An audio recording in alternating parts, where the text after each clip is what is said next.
Hello, everybody, and welcome to the Ward's 10 Best Engines of 2018.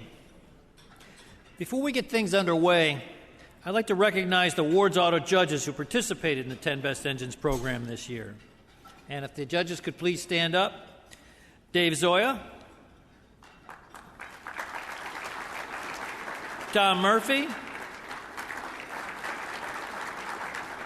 Steve Finley, Christy Schweinsberg, James Amon, Jim Irwin, Bob Gritzinger, and me.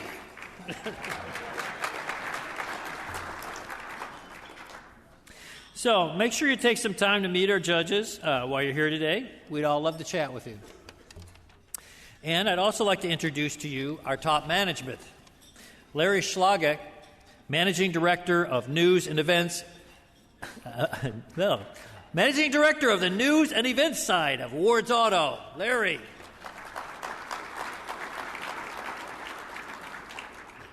And John Suzanis, Managing Director for Ward's Intelligence, the side of Ward's that offers forecasting, insight, reports, and consulting.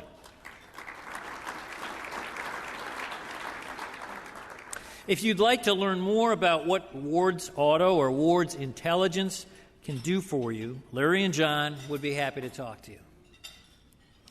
Okay, let's get to the main reason we're all here. The Ward's 10 Best Engines of 2018. Before we hand out our first award, we'd like to tell you a bit about the process. To give you the overview, here's my friend and colleague, Ward's Managing Editor, Tom Murphy.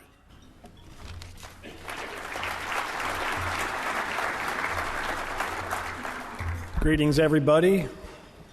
Welcome to the 24th Annual Ward's 10 Best Engines celebration.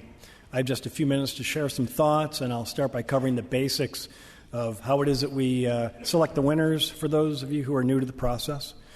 We only included engines and electric propulsion systems in the North American market that are completely new or significantly improved in vehicles with a base price below $63,000.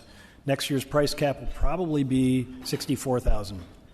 This year that field was 32 light vehicles, 7 of last year's winners up against the all-new entries. 3 of last year's winners weren't available for testing this year, and that was the Mercedes 2-liter Turbo 4, the Volvo Polestar 2-liter Turbo 4, and also the Honda Accord Hybrid, which is being replaced. So hopefully we'll get to test that new Honda Accord Hybrid in the fall. We're based here in Metro Detroit, so we schedule the vehicles for October and November. We drive them on public roads as intended, taking kids to school, getting to and from the office, going to the grocery store, taking weekend road trips. And along the way, we are paying attention to the technology on board, any vibrations or odd noises. We record observed fuel economy, and we generally obey speed limits, and did not get any speeding tickets this year. Something that stood out this year was the advancement of stop-start systems. They are so much smoother and less obtrusive than we have seen in the past.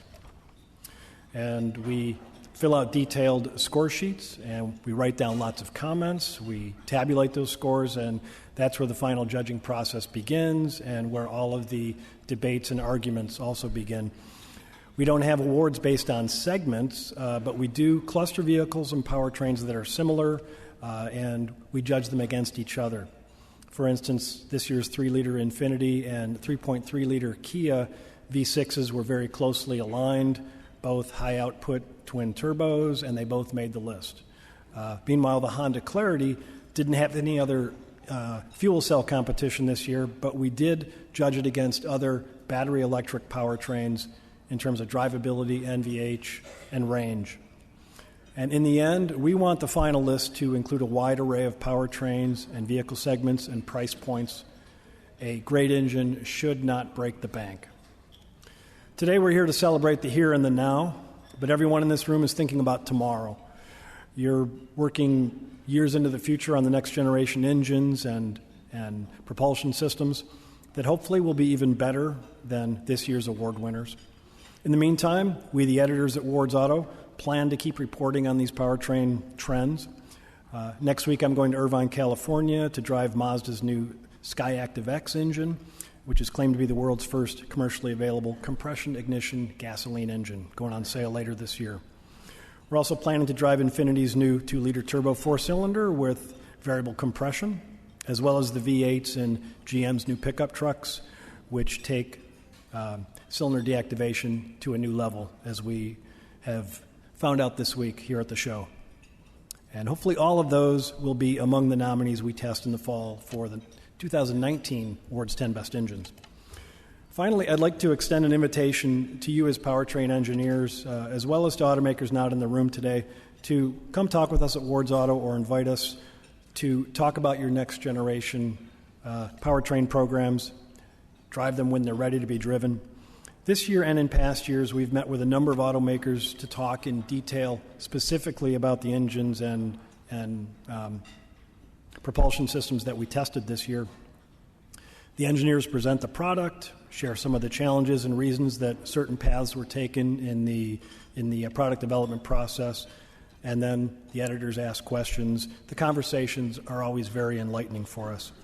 We appreciate the meetings that we had this year with Dan Nicholson and his team at GM, with John Jariga and his team at Hyundai, and with Masashi Hakariya and the rest of the Toyota powertrain team that worked on the Camry and also the Camry Hybrid. And we appreciate the steady flow of information via email with a number of other automakers as well. The bottom line, we understand not all media needs such detailed information, but for Ward's Auto, these meetings are an important piece in our selection process. This is how we stay abreast of the latest technologies, especially the production-ready ones that we need to evaluate in the next round of 10 Best Engines testing. But today, we are celebrating our 2018 Ward's 10 Best Engines, so let's get on with the awards.